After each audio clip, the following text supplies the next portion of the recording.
Hello, Dr. Angie here. I'm here this morning with Julie Tebben, and we are here to talk to you guys today about women's hormones.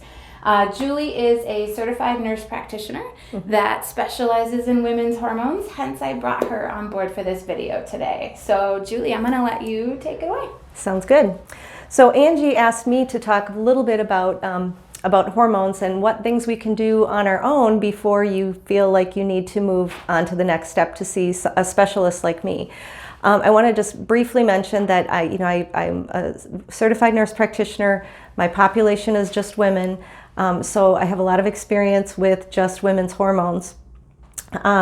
And I also am certified in functional medicine. And functional medicine is basically looking for causes, not just diagnosing diseases with symptoms and treating symptoms. So that's what we're going to talk about today. It's more lifestyle approached. It's truly preventative medicine, because I don't necessarily see people that have a diagnosis. And I don't really care about the diagnosis. I really care about trying to help people feel better so they don't achieve a diagnosis.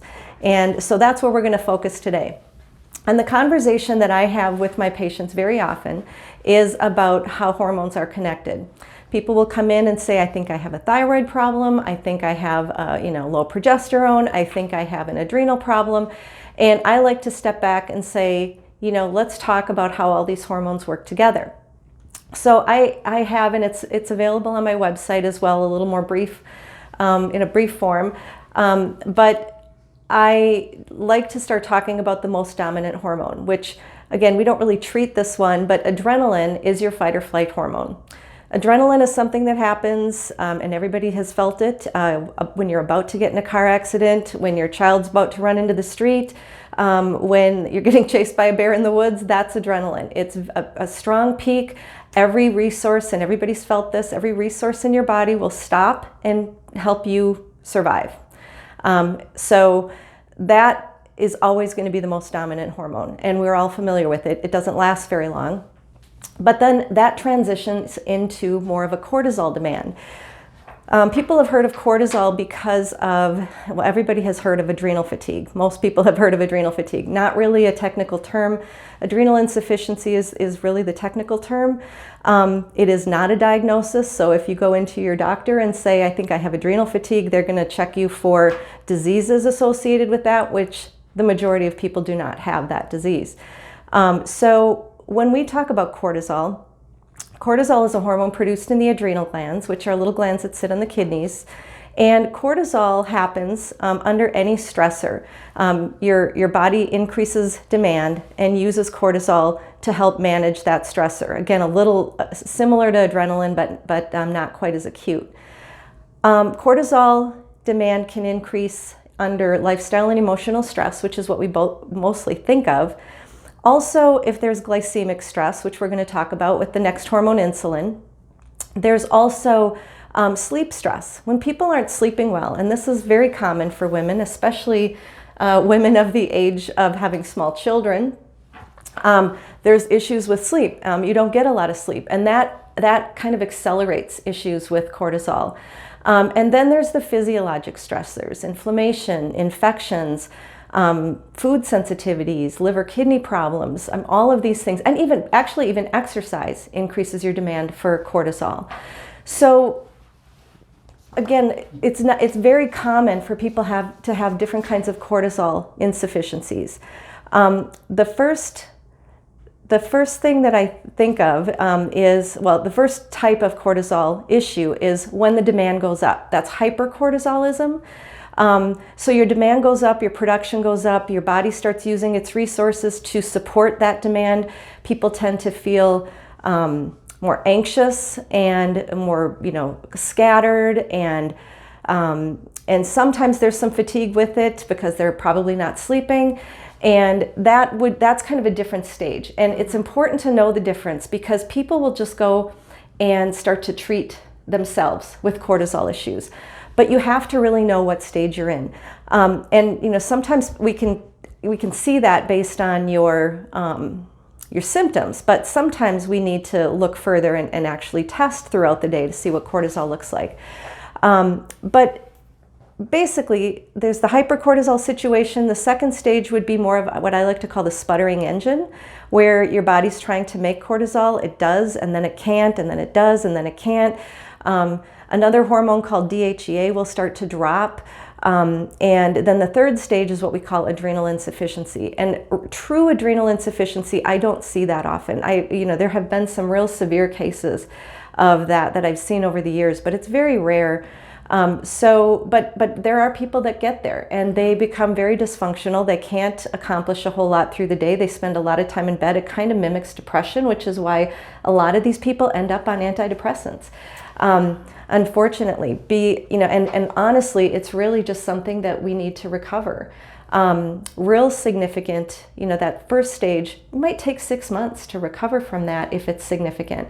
That second stage, maybe a year, and that third stage, sometimes up to 2 years of recovery. And that doesn't mean taking things, it means lifestyle approaches. So we're going to talk a little bit about the lifestyle approaches for how to manage adrenal issues.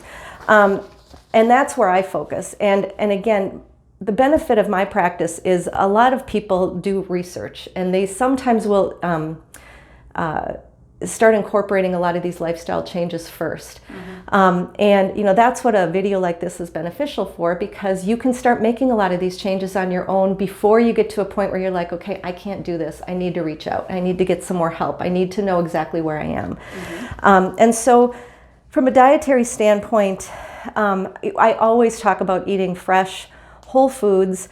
We talk about fruits and vegetables, but really we should be saying vegetable and fruits, because about a 4-to-1 ratio of vegetables to fruits is important because of the sugar content of fruit. Organic foods, there's a great website called the Environmental Working Group, and they have every year they update the Dirty Dozen and the Clean 15. The Dirty Dozen are the foods you should always buy organic, because it does cost more money. But there's certain foods, apples being one of them, that I would never buy non-organic. And then there's the Clean 15. These are foods that you don't ever need to buy organic. And again, that's updated every year by the Environmental Working Group based on the agricultural reports. The thing about adrenal issues is it's highly affected by blood sugar. And again, that's the next hormone we're going to talk about is insulin. But you don't want to allow your blood sugar to drop. First thing in the morning when you wake up, the reason we do fasting blood sugars then is because that's when your blood sugar is at its lowest. So if you wake up and the first thing you do is try to work out and you skip breakfast, and then let's say you go until mid-morning, and now you're getting nauseous and headachy, and especially really busy moms who are a little off on their sleep schedule. And other women, a lot of women will get up and they'll say, I just don't have time to make breakfast before I go to work. And that's fine in a lot of cases if you have healthy adrenal function. If you don't, letting that blood sugar drop is going to make you get hangry. And then what your body is telling you is, I need sugar and I need it fast. And so that's why there's so many carbohydrate cravings. And because that's what your body needs at the time. However, if you have carbohydrates, let's say you have, just an apple, and now you've just had all carb. That's a great high fiber thing to eat, but your blood sugar just spiked and your insulin has to chase it. And so eating meals that have protein and fat and eating smaller meals every 3 to 4 hours throughout the day is actually going to help your adrenal function, because your blood sugar is going to kind of stay like this versus doing peaks, troughs, peaks, troughs. And so that helps to support cortisol. Okay. There's a lot of buzz around intermittent fasting. Yes. So is that something someone with adrenal issues should not do? No.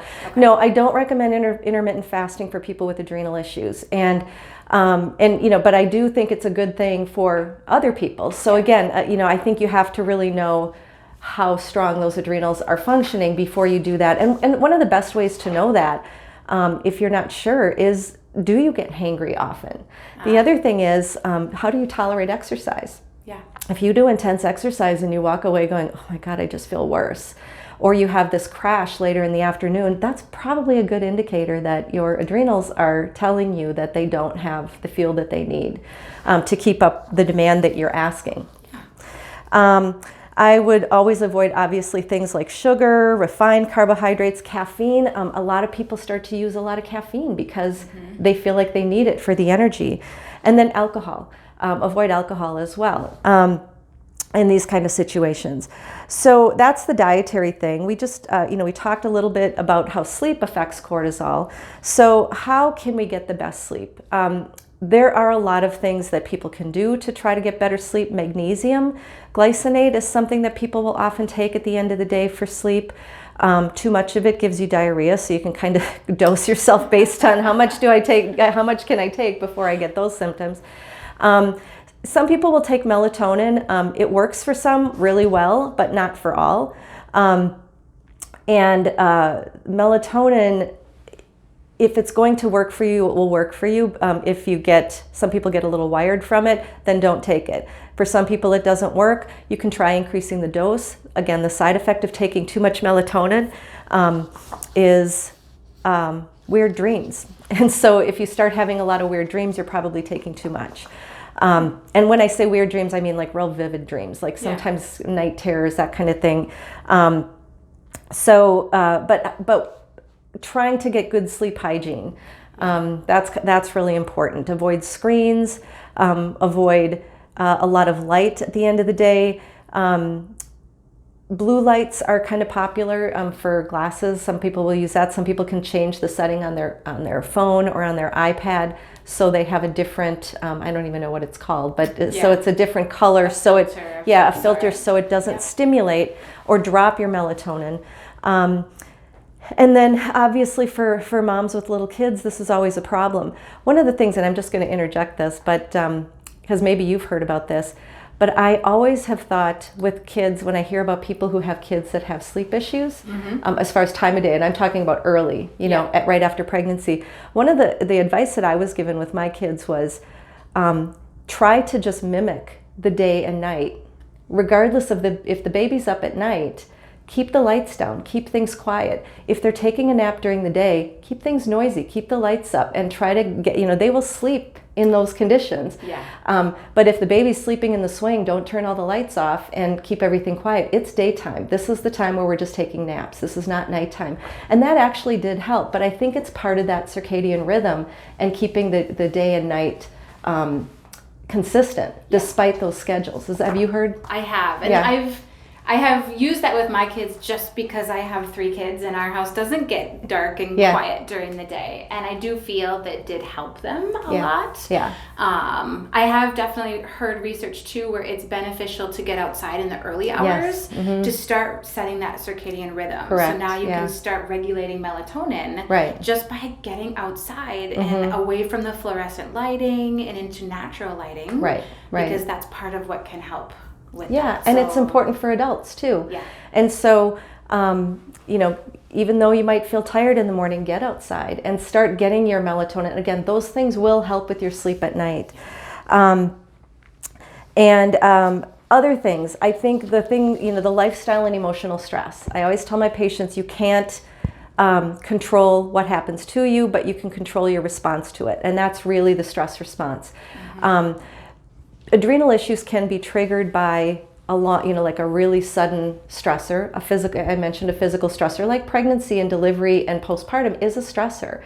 But even, I'm going through a period where my child is ill or my parents are aging and I'm having to deal with their issues. And, I frequently hear people say that I started to feel badly when this big crisis happened and then this happened and then it kind of piled on and they struggle through it, but they do just fine. And then after the crisis is over, all of a sudden they crash. That's what happens.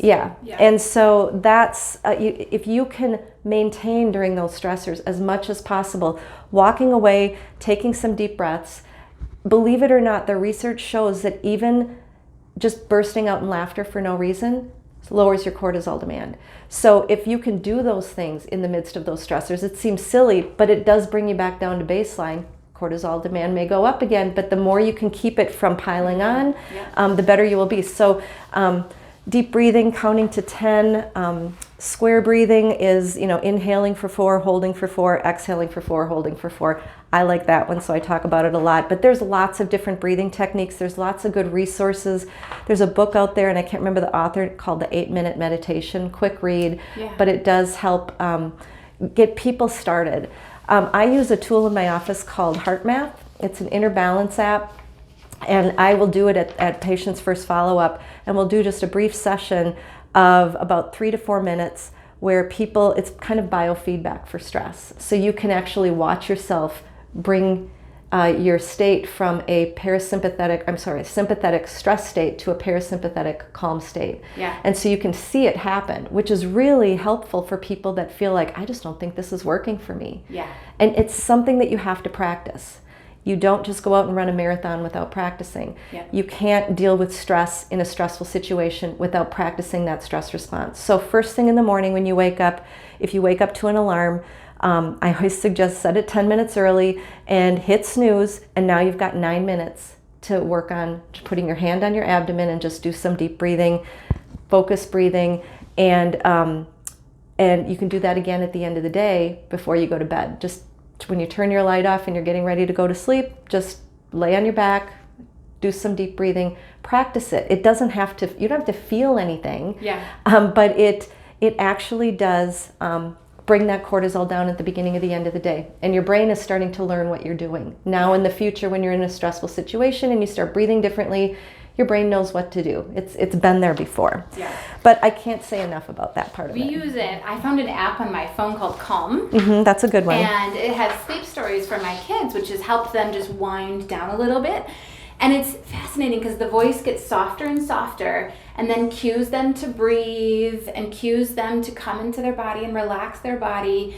And then there's a whole set of stuff for adults as well, with just nice rain music or things like that, where you can just turn that on for 10 minutes. And now you get this beautiful outdoor noise while you just have a couple moments to yourself. And it's important. Nice. And we don't, especially as women and moms and, busy women that are working, we don't often take that, even if it's just a few minutes, we don't take that time for ourselves. And it's too bad, because that's how women get into this crisis. So what things can you do? Oh, I think I did mention exercise, but I mentioned about you should exercise, but don't over-exercise. Listen to your body. If it's too much, you're not going to feel well. If it's good, you're going to feel more energized after exercise. I wouldn't do high-intensity interval training in any of these stages. But support, what can you do on your own? A good B complex vitamin. If I think of what are the nutrients that we need to make healthy cortisol, the first one that comes to mind are some of the B vitamins. B vitamins, especially in people that don't eat a lot of animal protein. So if you're a vegetarian or a vegan, you need B vitamins. Everybody that's eating like that does need B vitamins, because you're not getting it. Sorry to interrupt you, but if someone does eat meat, but it's not organic or grass-fed, does that make a difference? Oh, I think so. Yeah, I mean, I think the organic, the grass-fed meats to me are quite important, because it's what the animal is fed. And it really does make a difference. If you talk to farmers from organic farms that had initially been on traditional farms, they will tell you that the animals that they're raising are significantly healthier. And if you look at the lipid profile of those animals, it's significantly better, because they're eating a lot of leafy greens. They're not eating processed corn. And so grass-fed is really important. So for those that are eating meat, it should always be grass-fed. And the other animal proteins, poultry, again, I am a strong believer in the cage-free eggs and the free-range chickens. Honestly, it might be silly, but I think when you look at some of the chickens in the traditional factories, they're stressed. That's cortisol. And you wonder, you're eating their muscle tissue. Are you getting some of that stress as well? Yeah. So I could go on a lot about meat, because I have a respect for people that are true vegetarians, People that have a lot of mood disorder issues, though, they need more protein, and there's got to be a way to find it, and it's not necessarily for everybody. And you do have to increase protein intake when you have hormone issues, and a lot of that is because you need those B vitamins. Vitamin C. Vitamin C is a high water soluble vitamin. You can't just take 1,000 milligrams of vitamin C in the morning. You should really be taking it throughout the day. With the whole virus thing going on right now, I have a big bottle of vitamin C sitting on my counter, and it's 500 milligrams. And every time, in the morning I take it, and then when I get home I take it at bedtime, and in between, if I think of it, I'll grab another one. Yeah. It's a tough one to take like that. So if you're having trouble, repeating doses, you can get powdered ascorbic acid or powdered vitamin C, put it in a big bottle of water, about 1,000 milligrams, drink it throughout the morning, do the same thing in the afternoon, same thing in the evening, and now you're getting vitamin C all day long. And more water. And more water, Is that like the emergency kind of thing? No, I just recommend just powdered ascorbic acid. Okay. Yeah, I mean, sometimes it's buffered and it'll have some other minerals in it, and that's fine too. Yeah. But it doesn't have to be anything. It doesn't have to be rocket science for that one. It's just ascorbic acid in a powdered form. Okay. And sometimes you'll see it mixed with other things. Like now I've noticed that I'm seeing a lot of it with zinc or with quercetin, for immune support. Magnesium, I mentioned magnesium glycinate, and that's mainly because of its calming benefits. But magnesium is also a mineral that is important for stress hormone production. Your omega-3 fatty acids. A lot of people don't eat fish, but I tell people, especially women with hormone issues, you should be getting about 2,000 milligrams of EPA plus DHA, not total omega-3s. It's really important when you're looking at a product. It'll say omega-3s, and then it'll say 2,000 milligrams, and then you look at it, and the EPA and DHA are actually maybe 700 milligrams. Add those two up, and that's the one that you need, 2,000 milligrams. We tend to look at prices, and when we look at prices, you will probably get something that's going to be more of the beginning of the omega-3 chain, meaning more alpha-linoleic acid. You can get that from flaxseed. So if you're going to use fish oil and you're going to use it for this, you want a little bit higher dose of EPA and DHA. Zinc. Zinc is another one that's really important. Right now a lot of people are hearing about zinc. And you have to be careful about taking too much. I wouldn't take more than 50 milligrams a day for long periods of time without really having somebody checking your mineral levels, because it will suppress your copper. But taking, about up 25 milligrams a day of zinc if you're deficient can be really helpful. It's another important mineral for making stress hormones. And how would you know if you were deficient? Is that a blood test? So if you were to see me, I do a couple of things. I do a zinc blood level, and I'll explain that a little bit. And also, I do a test in the office called a zinc tally test, and I kind of use that as a supportive test. Basically, I give people a little taste of liquid zinc, and if they don't taste anything and it tastes like water, they're probably zinc deficient. If they walk away, and some people will be even 10 minutes after they do the test, they're like, I can still taste that in my mouth. That's somebody who doesn't have a zinc deficiency. So that's a test that I do during my nutritional exam. But RBC zinc is what I order. It's an intracellular zinc level. I've asked patients to, when they want their providers to do their blood work, and they'll come back with a serum zinc level. That's giving you about a 2-day picture of your zinc. RBC means we're measuring what's inside the red blood cell. So I'm getting and red blood cells have a lifespan of about 3 months. So I'm getting about a 3-month picture of what your zinc status is. So that's another thing that I'll do as part of the nutritional exam, or the nutritional workup. Vitamin D. I will say, and some of these nutrients are going to be, for many of these hormones. So I'm going to talk a little bit more about them initially, but I may bring them up again. Vitamin D, I think it's important for everybody to know their vitamin D level, not only at the end of the summer, but at the end of the winter. You're going to have to ask for it. One of the ways that I find that it's helpful if your provider doesn't want to do your vitamin D level is tell them you're taking a lot of it, and then they'll be concerned that you're getting too much, and they'll check it to make sure. But I have yet to see a quote-unquote optimal vitamin D level in anyone not supplementing with vitamin D in the Midwest. Wow. And this subject came up at a conference, and the question was asked to the entire room. Yeah. And very few people had, said that they saw normal vitamin D levels in people that weren't supplementing, even in the southern part of the country. And even in the summer.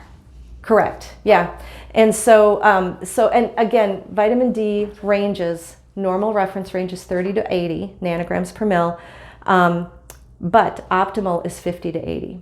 So you would expect to be kind of in the lower end of that 50 to 80 at the end of winter, but in the upper end at the end of summer. And some people do absorb vitamin D from the sun. Most of us, probably 50% of us, have some genetic issues in how we absorb it. And so you can't always count on the sun. And it's really not in a lot of foods unless it's fortified. So you're going to get minimal amounts. Yeah. So it's important to know that level and then supplement. The Vitamin D Council actually has some good information as far as how much should you supplement based on what your vitamin D level is. But always think about the time of year that you're checking it. But I find that people who are fairly healthy with their vitamin D maybe need about 2,000 a day. Okay. But most of my patients are taking 5,000 a day to keep an optimal vitamin D level. Yeah. Okay. And that's for adults. Is there a kid? If you have young kids at home, is there a certain recommendation for them?